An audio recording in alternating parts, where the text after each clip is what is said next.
Hi, guys. Congratulations. You've made it 6 weeks into the participation of your 4 group. I hope you all are sticking with it because we need this. We need community. We need each other. And you participating in a 4 group is a great means of doing that. So please, please keep going. Keep going. As you know, in this video, I give you a few talking points for your 4 group based on the material many of you are going through. Some of you are discussing the sermon series, and some of you are going through Pete Scazzero's Emotionally Healthy Spirituality. This week, we'll look at chapter 6 of that book. I'm going to give you a few talking points on that and the sermon series. That's the sermon coming up for this coming Sunday. But before I do that, can I challenge you with one more thing? Some of you are getting into a really good rhythm with your 4 group of meeting together and challenging each other and just being in community together. Some of you, I dare say, might even have the impulse to want to actually do something together outside of meeting for an hour at a coffee shop, restaurant, back porch, or over Zoom. I wonder if any of you all would consider doing a service project together of some kind. Worship, connect, serve. That's our discipleship pathway. I hope you've heard of it to this point. But if you'd like a few ideas on how you might serve together as a 4 group, do me a favor and visit christpres.org/men. christpres.org/men. Scroll to the bottom of that page and you'll see a block that says serve, and click on that.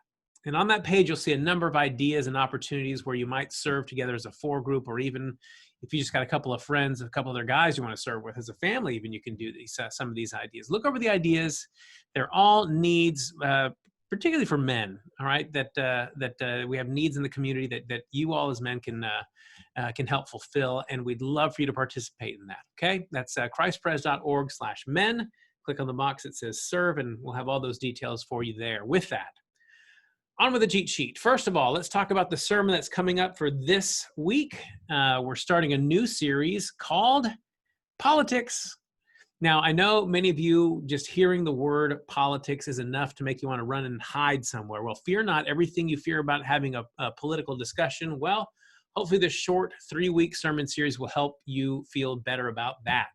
The first sermon is entitled Grace and Truth in a Partisan Age. Grace and Truth in a Partisan Age. And the scripture for that sermon comes out of 1 Peter chapter 3, verses 8 to 16. So you want to look at that before you get together as a 4-group. 1 Peter chapter 3, verses 8 to 16. Now, here's what you need to know about the book of 1 Peter. It was written by the apostle Peter, and he was writing to the early church. His audience was probably primarily a Gentile one, new believers, but also some Jews. But this early church was facing empire-wide persecution. So his audience was an audience who was, and again, when I say persecution, it's kind of persecution that probably none of us have seen the likes of. So this is an audience that was facing suffering, and that's a key theme in this book. So here's what Peter's saying. Christian, as you face opposition, here's how you should act. Here's how you should behave. Here's how you should carry yourself in the face of opposition, okay? So here in this sermon series on politics, the first subject out of the gate is partisanship, division, okay? The opposition you may face. So how do you carry yourself in the face of opposition? Focus on this verse, okay? Here's the verse you want to focus on. 1 Peter 3:8, which says, finally, all of you have unity of mind, sympathy, brotherly love, a tender heart, and a humble mind. Okay, now, isn't that curious advice for a church who is facing persecution?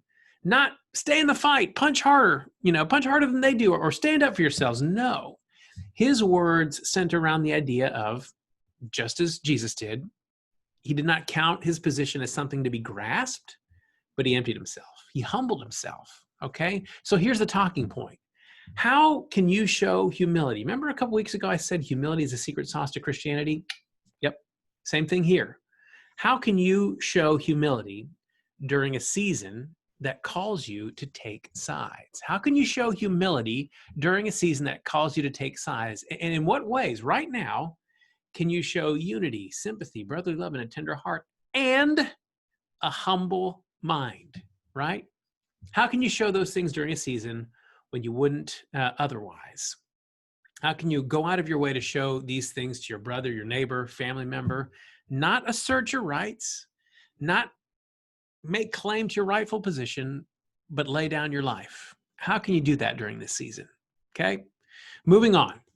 Emotionally healthy spirituality, chapter 6, which is called Discover the Rhythms of the Daily Office and Sabbath. This has probably been my favorite chapter so far. It deals with rest, Sabbath, rest. And if there's something we as Christians misunderstand on a wide scale, it might be the idea of Sabbath rest and the daily office, or what he describes as the daily, regular mini Sabbath pause in the middle of our day. Not just rest, but be aware of God's goodness, being aware of God's goodness, his presence and his work, pausing either in your week or your day to be aware of God's goodness, his presence, and his work. Now, did you know, here's a little factoid that wasn't mentioned in the chapter, but I'm going to share with you anyway. Did you know what the punishment for not observing the Sabbath was in the Old Testament? There's an account in Numbers 15 that tells us. The punishment for not observing the Sabbath was death. Death. That seems kind of harsh, doesn't it? Yes, it does. But I want you to think about what that's communicating. Remember, everything in the Old Testament is just a foreshadowing of what would be fulfilled in the New Testament with Christ. So even in that law, there's something being communicated about the work of Christ. And what that is if you work, listen to this, if you work where God has intended you to rest, the result will be death. Did you hear that? Listen to it from a salvation standpoint. Listen to how this idea is fulfilled in the New Testament. If you work where God has intended you to rest, the result will be death. If you try and work for your salvation where God has intended you to rest in the work of Christ, the result will be death. Okay? Do you see what Sabbath rest is and daily office is for that matter too? If you feel the need to work 7 days a week to provide for yourself, to provide for your family, right? You'll begin to believe that it's really you that's providing for yourself.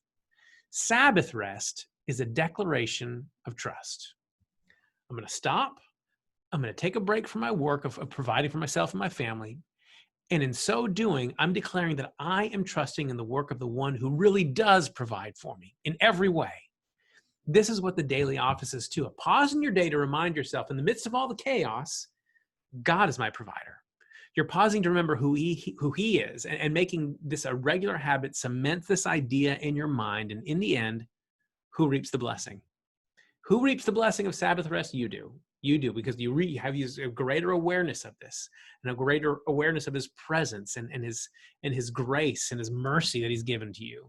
That's what Sabbath rest does for you. So here's your talking point. How can you up your game in terms of Sabbath rest? How can you take one additional step towards Sabbath rest? Wherever you are now in terms of resting on the Sabbath or taking time for daily office, how can you up that a little bit? What are you doing right now that you can sort of stop and step aside and remember God? As the author suggested, maybe it's not even on Sunday. Maybe it's another day of the week. But discuss some ideas how you can take time to stop, settle yourself, and remember God for who he is and what he's done. Discuss that amongst yourselves. Challenge each other.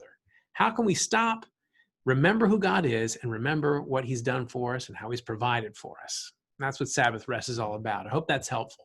Once again, visit christpres.org/men and click on the serve square at the bottom of the page, and you'll see some ideas of where you can serve. And I hope you guys consider doing some of these service opportunities together. Don't forget to check that out. We'll see you next time. Have a great week.